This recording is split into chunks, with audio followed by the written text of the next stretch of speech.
이재명 대표와 문재인 전 대통령의 만남이 있었습니다. 근데 이게 매우 큰 대규모로 이루어졌고, 여기에 초를 치려고 했던, 친문 세력들이 친문 세력이라 하지 맙시다. 그러면 뭐라 그래야 되지? 수박 세력들이 그럽시다. 조용히 주둥이를 쳐다봤다는데 큰 의미가 있는 회동이었습니다. 네, 문재인 전 대통령을 이재명 민주당 대표가 8일 만나가지고 최근 검찰 수사에 대해서 지금 정부가 하고 있는 장태는 정치적으로도 법리적으로도 도저히 이해가 가지 않는 정치 탄압이며 한 줌의 지지 세력을 결집하기 위한 수단 아니냐 이렇게 얘기를 했고, 문 대통령도 기본적으로 나나 가족이 감당할 일이지만 당에 고맙게 생각한다. 당당하게 강하게 임하겠다.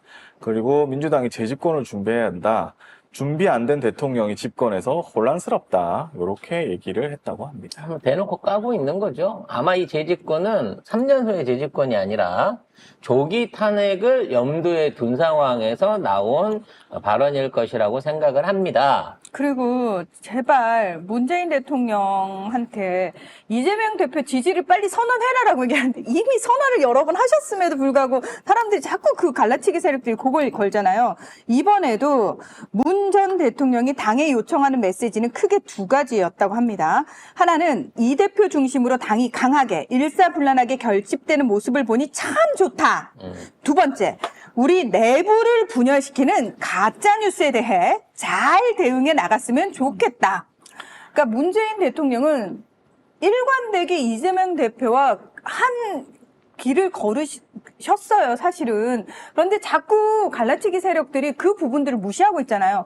이번에도 똑같은 얘기를 하신 거예요. 특히나 이번에는 그 봉화마을을 들려가지고 권영순 여사를 만나고 그 다음에 이쪽에 오셔가지고 이와 관련한 실질적인 게 현 정부의 문재인 대통령에 대한 조사를 정치적인 압박으로 규정하는 얘기들을 했었고, 여기에 핵심 당직자들이 전부 참석을 했단 말이에요. 그리고 문재인 대통령 측에서는 이른바 친문파리 수박들한테는 일절 손을 벌리지 않았다는 거지. 그렇기 때문에 이제 앞으로 봉화마을을 봉화가 아니라 앞으로 평산마을을 팔아가지고 거기에 호가호위 해달라고 하는 수박들은 이제 더 이상 설 자리를 잃었다는 거예요.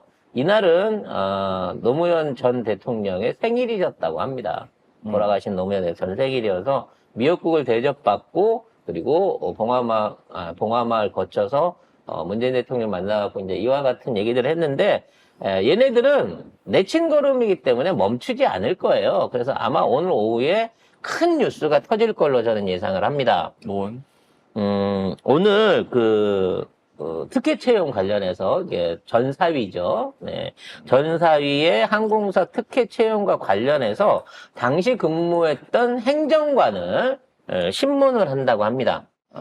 그 사람이, 그러니까 전사위가 채용되는 데 있어서 대통령실이 또는 문재인 대통령이 어떠한 형태로든 영향력을 발휘했냐 안 했느냐는 증언을 하게 되는데, 이게 비서관이나 이런 사람이 아니라 행정관이잖아요. 수박이 심었거나 그쪽에서 포섭됐을 가능성이 있는 사람이기 때문에 제가 미리 예견을 해보건데, 어떠한 형태로든지 압력 내지는 청탁에 비슷한 연락이 있었다라는 진술을 분명히 받아낼 겁니다. 그래서 그걸 가지고 오후 뉴스에서 단독 특종이라 그래가면서 이걸 때릴 거예요.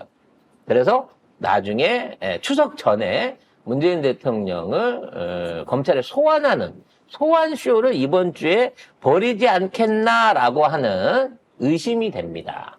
네. 과연 그러한 송 작가의 예언이 이루어질지는 한번 좀 지켜봐야 되겠죠. 그래서 이제 어찌됐거나 우리 쪽에서는 저쪽이 검찰 권력을 갖고 막 조사권, 기소권을 가지고 이런 짓거리를 하는 거를 사실상 제어하거나 막을 방법이 없습니다. 왜냐면 검찰의 수사권이나 이게 현재는 무소불위의 권력처럼 이렇게 이용되고 있는 게 사실이니까.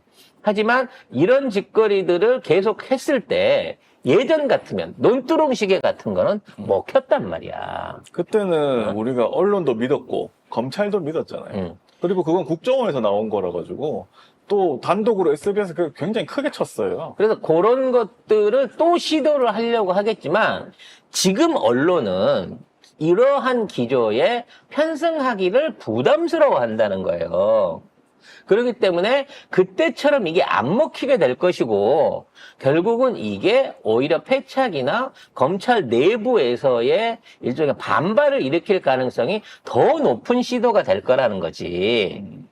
그래서 이와 관련한 부분에 있어서 문재인 대통령이 강하게 임하겠다라고 얘기를 했다는 거는 이제는 대놓고 검찰의 조사에 응하긴 응하겠지만 거기에 대해서 입장을 내고 그에 대한 법적 조치 내지는 그 공보적 활동들을 정상적으로 하시겠다는 거고 그거를 예전에 있는 수박들 입을 통하지 않고 민주당의 공식 입장으로 민주당 대변인을 통해 가지고 앞으로 이와 같은 케어가 될 거라는 거예요.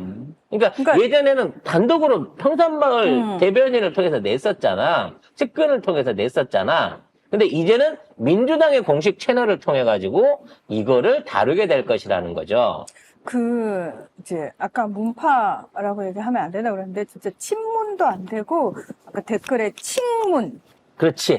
참칭하는 새끼들. 참칭하는, 그런 애들을 구분을 진짜 해내야 되고, 저는 일사불란하게 민주당 내부를 통해가지고 단합된 목소리가 나오는 것만 우리가 믿어야 된다고 생각을 해요. 왜? 지금 가뜩이나 기레기들은 김동연부터 시작해가지고 아싸 잘 잡았다 이러고는 뭔가 민주당을 갈라치게 할 수 있는 꼬투리만 잡히면은 침소봉대하고 난리 지랄 발광을 하잖아요. 그 상황에서 문재인 대통령 본인이 칭문을 하면서 이건 문재인 대통령 뜻인 양 얘기를 하고 있는데 우리는 확인할 방법이 없잖아요. 그래서 기레기들의 그 준동과 이 수박 세력들의 이 준동을 저희는 다 믿으면 안 돼요. 근데 이쪽 사람들도 되게 선택적으로 어떤 건 또 믿어, 어떤 건 또 기레기 프레임에 걸려 들어가. 그래서 제발 그런 것들로부터 우리 스스로가 좀 깨어있을 필요가 있겠다라는 생각이 다시 한번 듭니다.